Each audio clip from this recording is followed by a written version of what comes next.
Hey guys. So, for my project, I decided to actually talk about the intersection of two tropes, and those tropes are vampires and seduction.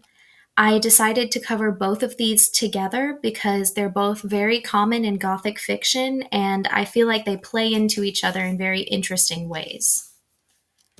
So, to start off, I wanted to kind of go into where vampires came from.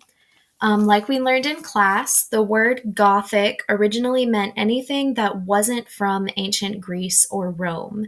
Greece and Rome were seen as the source of civilization, so anything that didn't fit into that culture was seen as barbaric and crude.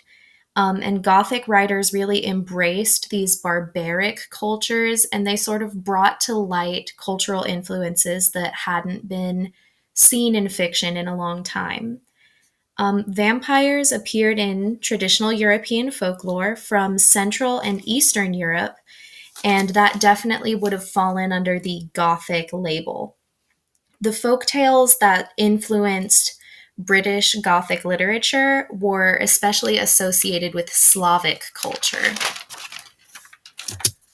And the Gothic era is really when we see the association between vampires and seduction for the first time. As creatures that feed off of human life force, often through the exchange of bodily fluids, vampires seem to be this perfect metaphor for anything that drains or corrupts the human spirit. Seduction is often used in Gothic literature to represent the corruption of innocence, especially the corruption by a malevolent outside force. By the mid to late 19th century, when a lot of these works were written, the Industrial Revolution was completely changing the British way of life, including gender, sex, and relationships. So, vampire fiction really allowed authors to express their anxiety over these changes in their lifestyle.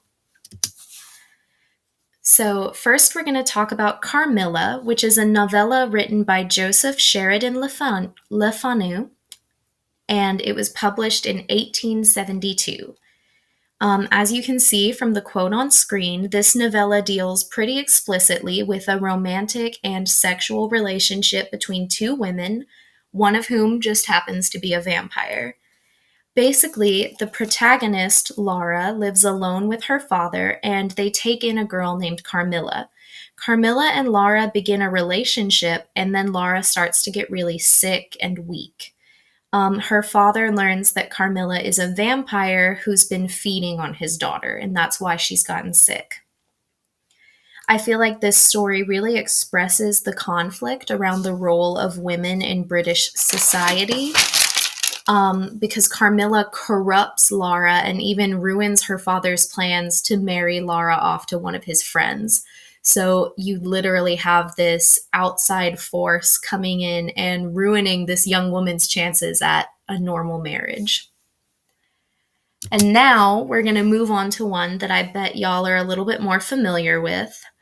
And this is Dracula, which was written by Bram Stoker in 1897. And one thing that I found really interesting when I was researching this project is that a lot of scholars think that Stoker was directly inspired by Carmilla, or that he even wrote Dracula as a response to Carmilla.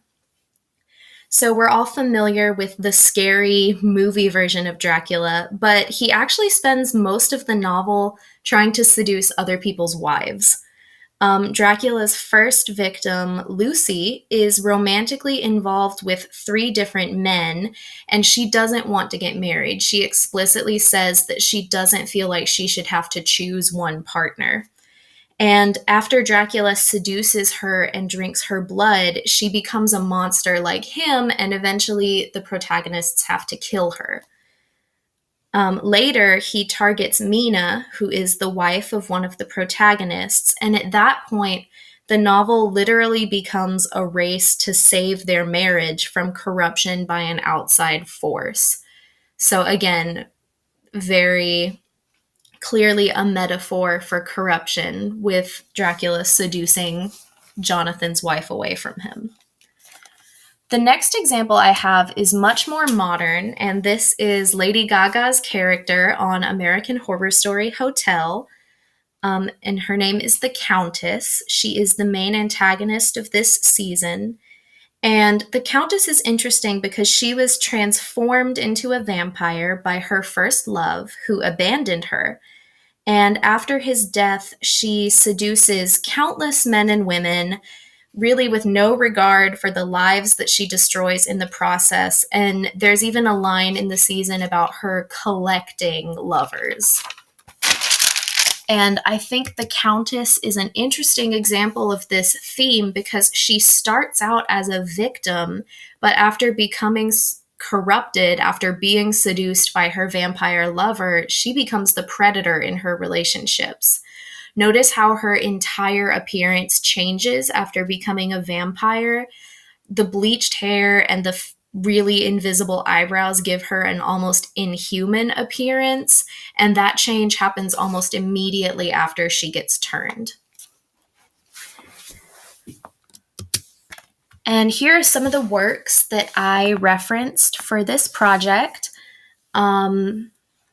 These were all super helpful, so I'm going to leave them on the screen in case any of y'all want to check them out. And that is what I found about vampires and seduction, and I'm really interested in this topic. It goes a lot